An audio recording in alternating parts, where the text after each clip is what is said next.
नमस्कार बच्चों, Hindi online classes में आपका स्वागत है। आज हम करेंगे रिमझिम कक्षा 2 हिंदी की पाठ 1 ऊंट चला। ये एक बहुत अच्छी पोएम है, एक बहुत अच्छी कविता है। चलो बच्चों शुरू करते हैं। ऊंट चला भाई ऊंट चला, हिलता डुलता ऊंट चला, इतना ऊंचा ऊंट चला भाई ऊंट चला। ऊंची गर्दन ऊंची पीठ उठाए ऊंट चला। इसमें आपको बताया गया है कि जो ऊंट है वो हिलता डुलता चलता है और वो बड़ा मस्ती में चलता है। उसकी गर्दन भी ऊंची होती है, पीठ भी ऊंची होती है और वह बहुत ऊंचा होता है। आपको पता है ऊंट पे चढ़ने के लिए हमें किसी सीढ़ी या किसी बड़े व्यक्ति की पीठ पे चढ़कर हम ऊंट पे चढ़ सकते हैं। पीठ उठाए ऊंट चला, उसकी पीठ इतनी ऊंची होती है ऐसा लगता है कि वह अपने आप की पीठ उठाकर ही चल रहा है। बालू है तो होने दो, बोझ ऊंट को ढोने दो, नहीं फंसेगा बालू में भी ऊंट चला। जब थककर बैठेगा ऊंट, किस करवट बैठेगा ऊंट, बता सकेगा कोई भला। ऊंट चला भाई ऊंट चला। इसमें आपको बताया गया है बालू क्या होती है, एक तरह की रेत होती है और ये कहाँ पाई जाती है, रेगिस्तान में बेटा। और कोई भी पशु कोई भी गाड़ी इतने आराम से नहीं चल सकती जितने आराम से ऊंट चल सकता है। तो बालू है तो होने दो कि ऊंट को कोई फर्क नहीं पड़ता, वो बालू में भी बहुत आराम से बड़ी मस्ती से चलता है। बोझ और वह खुद ही नहीं चलता, बोझ उठाकर भी बालू में बड़ी आसानी से चल सकता है। नहीं फंसेगा बालू में, वह कभी भी बालू में नहीं फंसेगा बालू में भी ऊंट चला कि वह बहुत आराम से और शांतिपूर्वक से अपने मजे में बालू में भी चल सकता है।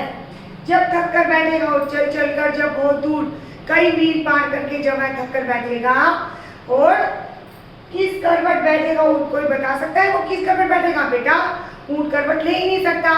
बता सकेगा कौन भला कि या कोई नहीं बता सकता कि वो किस करवट बैठेगा।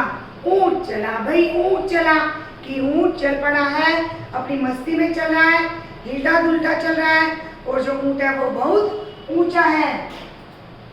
चलो बच्चों इस कविता का सारांश करते हैं। प्रस्तुत कविता ऊंट चला प्रियाग शुल्क द्वारा रचित है। इनके कवि कौन है?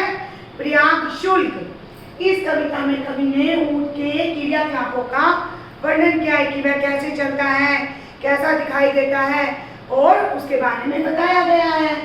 ऊंची गर्दन और ऊंची पीठ उठाए जो ऊंट है वो चल रहा है, वो बोझ को उठाकर बालू में भी आसानी से चल सकता है। कवि कहता है कि जब ऊंट थककर बैठेगा तो यह कोई नहीं बता सकता कि वह किस करवट बैठेगा। क्या ये कोई बता सकता है? नहीं, यह किसी को मालूम नहीं है। चलो बेटा आप करते हैं इसके शब्द। बालू माने होती है रेत, जो कहाँ पाई जाती है? रेगिस्तान में। करवट हाथ या पीठ के बल लेटने की स्थिति। जब हम हाथ या पीठ के बल लेटते हैं तो उस स्थिति को बोलते हैं करवट बदलना, जो कि ऊंट करवट नहीं बदल सकता। निम्नलिखित प्रश्नों के उत्तर। बालू या रेत कहाँ पर मिलती है?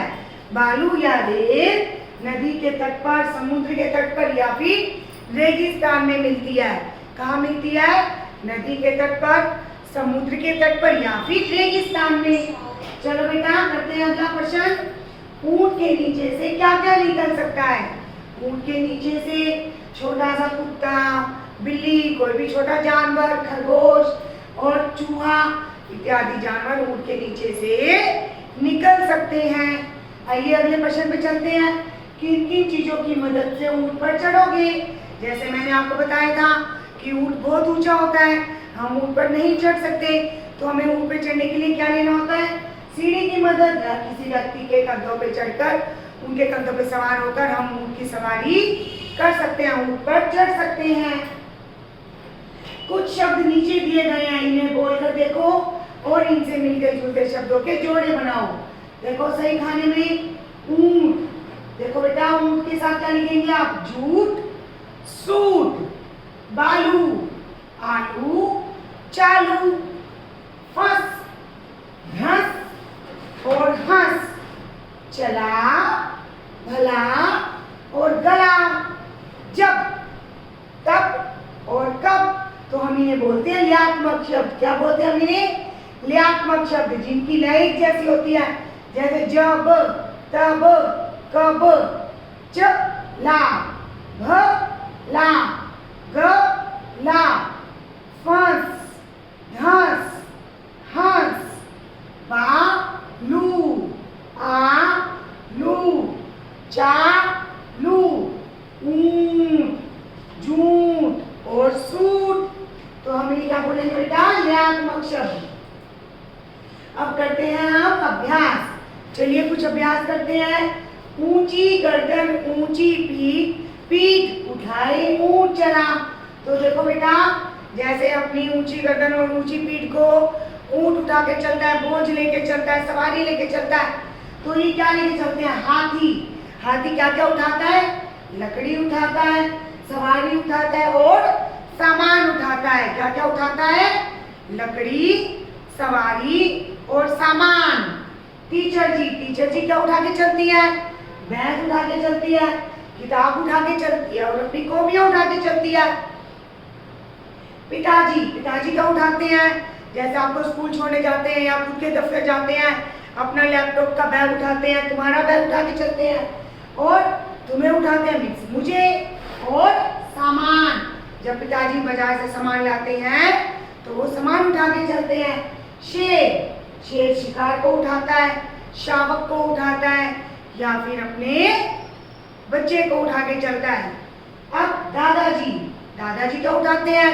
छड़ी उठाते हैं, पोता पोती को उठाते हैं, सामान को उठाते हैं, अपना अखबार उठाते हैं। चलो बेटा बगले पे चलते हैं। हिलता डुलता ऊंट चला, इतना ऊंचा ऊंट चला कि ऊंट कितना ऊंचा है। अब आपको सही विकल्प चुनना है। तुम्हारी कक्षा की दीवार जितना, हाथी जितना या खंबे जितना। यस, सही ऑप्शन क्या है? सही विकल्प तुम्हारी कक्षा की दीवार जितना। देखो आपको यहाँ पर ऐसे सही का निशान लगाना है। चींटी कितनी छोटी। आप सबने चींटी देखी होगी ना? चींटी कितनी छोटी होती है? चीनी के दाने जितनी, चावल के दाने जितनी या इलायची के दाने जितनी। तो सही विकल्प क्या है? चीनी के दाने जितनी। तो आप सही विकल्प पर सही का निशान लगाएंगे, चीनी के दाने जितनी। अगला चलते हैं। हाथी कितना मोटा? बताइए बेटा, हाथी कितना मोटा होता है? तुम्हारी माँ के संदूक जितना, ऊंट जितना या पहाड़ जितना। यस, सही विकल्प क्या है? तुम्हारी माँ के संदूक जितना, जितनी मोटी तुम्हारी माँ की संदूक होती है। अब अगले पे चलते हैं। ऊंट से ऊंची चीजों के नाम पर गोला लगाओ। बच्चिया ऊंट जितनी ऊंची होती है? नहीं। बिजली का खंबा? हाँ, तो बिजली के खंबे पे गोला लगाएंगे। आम का पेड़? हाँ, आम का पेड़ भी ऊंट जितना ऊंचा होता है, ऊंट से भी ऊंचा होता है। बिजली का खंबा भी ऊंट से ऊंचा होता है। हाथी बहुत ऊंचा होता है। और तुम्हारी कक्षा की छत? नहीं, यह सही विकल्प नहीं है। चलिए बेटा, अब अगले पे चलते हैं। अक्षर की बात। अब यहाँ हम अक्षरों की बात करेंगे। देखो, कविता में बै से शुरू होने वाले शब्द कौन कौन से हैं? बालू, बोझ, बैठेगा और बता। हमने ये शब्द कहाँ से छाटे हैं? अपनी कविता में से। दोबारा पढ़ेंगे हम इन शब्दों को जो बै से शुरू होते हैं। बालू, बोझ, बैठेगा, बता। तुम्हारा नाम किस अक्षर से शुरू होता है? उसके 4 शब्द और लिखो। जैसे हमने यहाँ पर किसका उदाहरण दिया? र का। मान लो शब्द शुरू होता है र से, तो र से अन्य नाम क्या है? रमेश, राजेश, रुचि, रोहन, राहुल आदि। अच्छा बच्चों, अब अगला करते हैं। बहुत से जानवरों को बोझा उठाते देखा है। कि बहुत से जानवर क्या उठाते हैं, बोझा उठा के चलते हैं। क्या आपको अच्छा लगता है जब वो बोझा उठाते हैं? क्या हम उनके ऊपर बहुत सारा बोझा लाद देते हैं? तो क्या तुम्हें ये अच्छा लगता है? अगर ठीक लगता है तो क्यों?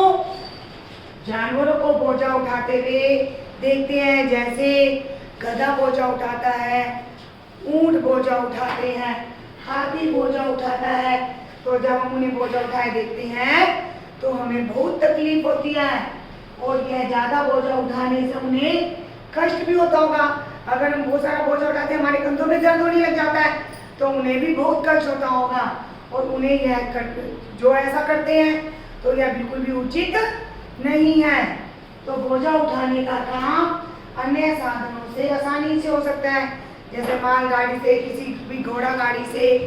तो अगर हम उनसे बोझा उठाते हैं तो कोई भी एक जानवर, कोई भी एक पशु ज़्यादा हमें उन्हें कष्ट नहीं देना चाहिए, क्योंकि उन्हें बहुत कष्ट होता है, और किसी भी को भी कष्ट देना अच्छी बात नहीं है। तुम्हारे आसपास कौन कौन से जानवर बोझा उठाते हैं? जैसे कुली, हमने रेलगाड़ी पे हम जाते हैं, रेलवे स्टेशन में देखा होगा, कुली है वो बहुत सारा बोझा उठा के चलते हैं। मजदूर बहुत सारी ईंटें, बहुत सारे कट्टे और बहुत सारा सामान लेकर चलते हैं। और घोड़े, गधे इत्यादि बोझा उठाते हैं हमारे आसपास।